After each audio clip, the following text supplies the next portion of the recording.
Saudaraku, hari ini kita genapkan saudaraku baptisan air dalam nama Bapa, Anak dan Roh Kudus. Terpujilah Tuhan, saudaraku. Haleluya. Saya yakin, saudaraku, pada hari ini Tuhan berahmat di tengah-tengah kita. Kami akan membaptis saudara dalam nama Bapa, Anak dan Roh Kudus. Tetapi yang memberikan baptisan Roh Kudus adalah Tuhan Yesus sendiri. Dan saya percaya, saudaraku, Tuhan Yesus mau dan Tuhan sudah siap sedia membaptiskan saudara dengan Roh Kudus pada sore hari yang indah ini. Dengan tegas Tuhan Yesus berkata, sebelum dia naik ke sorga, dia berkata, tunggulah di Yerusalem sampai kamu dilengkapi dengan kuasa dari Maha Tinggi. Rupanya baptisan Roh Kudus itu adalah menerima kuasa.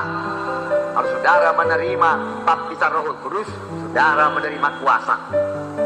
Kuasa untuk menjadi saksi Tuhan, kuasa untuk mengalahkan dosa, kuasa untuk mengalahkan semua duniawi dan kedagingan, dan kuasa, saudaraku, untuk mengalahkan semua setan iblis. Saudara kekasih dalam nama Yesus, itu sebabnya pada waktu Paulus melayani pada sidang di Efesus, dia menanyakan satu perkara, sudahkah kamu menerima Roh Kudus tatkala kamu percaya? Mengapa? Karena baptisan Roh Kudus satu kelengkapan bagi anak-anak Tuhan. Tuhan Yesus berkata, kamu akan menerima kuasa kelak apabila Roh Kudus turun ke atas kamu, dan kamu menjadi saksi bagi Yerusalem, Yudea, Samaria, hingga sampai ke ujung bumi. Jadi menerima baptisan Roh Kudus, menerima kuasa. Dari mulanya, saudaraku, Tuhan mengendaki manusia ini berkuasa. Waktu Tuhan menciptakan Adam dan Hawa, dia berkata, penuhilah bumi, taklukkanlah isinya, taklukkan isinya, taklukkan setan iblis, dia katakan. Tetapi sayangnya Adam dan Hawa gagal, iblis yang menaklukkan dia, hingga dia jatuh pada dosa, dan semua manusia jatuh pada dosa. Tapi kemudian Allah Bapa mengirimkan Tuhan Yesus untuk mengubahkan nasib manusia ini, membawanya daripada hukuman pada hidup yang kekal, pada keselamatan menjadi anak Allah. Ini yang kita peringati pada hari Natal ini. Setelah Yesus datang lagi di Bethlehem untuk menyelamatkan manusia yang berdosa, mati menebus manusia yang berdosa, dan manusia tidak perlu ke neraka tapi ke sorga. Tetapi sebelum Tuhan Yesus naik ke sorga, dia berkata, terimalah olehmu Roh Kudus, terima olehmu Roh Kudus, supaya kita kembali hidup berkuasa, amin. Supaya kita kembali mengalahkan setan, amin. Kita mengalahkan penyakit, amin. Dan segala godaan-godaan, bujukan-bujukan melalui kehendak daging hawa nafsu bisa kita kalahkan semua dalam nama Yesus, amin.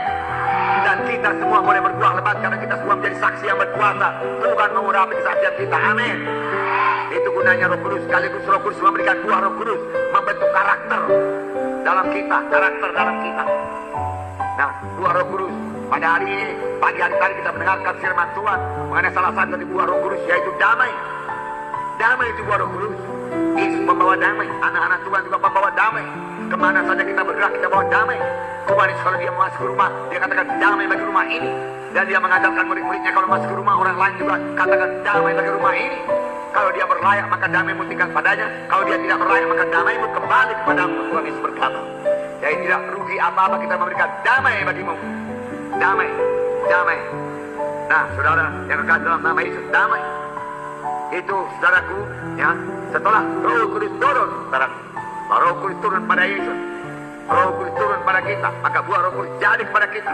Jadi luar biasa berkat daripada Roh Kudus.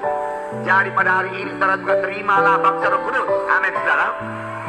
Dalam berbahasa roh pada hari ini kami akan membaptis saudara dengan baptisan air dalam nama Bapa, Anak, Roh Kudus. Tetapi ia yang datang kemudian daripadaku, kata Yohanes Pembaptis, yaitu Tuhan Yesus. Dia akan membaptiskan kamu dengan Roh Kudus dan dengan api. Dua-dua itu menggambarkan kuasa. Siapa yang datang kemudian daripada Tuhan Pembaptis, yang lain daripada Tuhan Yesus Kristus. Siapakah pembaptis dengan roh, yang lain daripada Tuhan Yesus Kristus, amin. Saudara, pada hari ini saudaraku yang terima baptisan air, arti daripada baptisan Roma pasal 6, 5 menit lagi. Roma pasal 6, jadi dikatakan ayat 3, atau tidak tahukah kamu bahwa kita semua yang telah dibaptis dalam Kristus telah dibaptis dalam kematiannya, dengan demikian kita telah dikuburkan bersama-sama dengan dia oleh baptisan dalam kematian, supaya sama seperti Kristus telah dibangkitkan dari antara orang mati oleh kemuliaan Bapa, demikian juga kita akan hidup dalam hidup yang baru. Hidup dalam hidup yang baru.